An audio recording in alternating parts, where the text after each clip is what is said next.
আজকে পানের বাজার।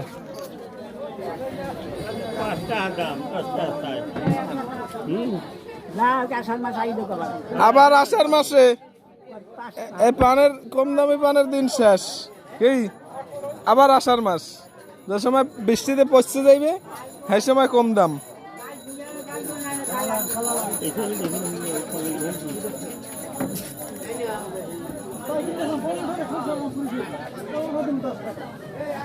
আস্তে আস্তে বাড়বে দিন দিন না।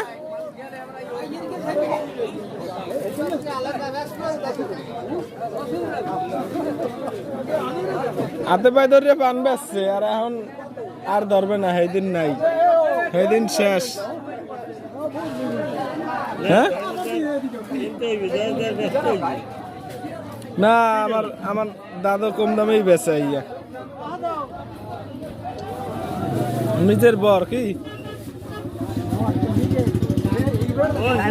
খরচা পড়ে যায় এখন।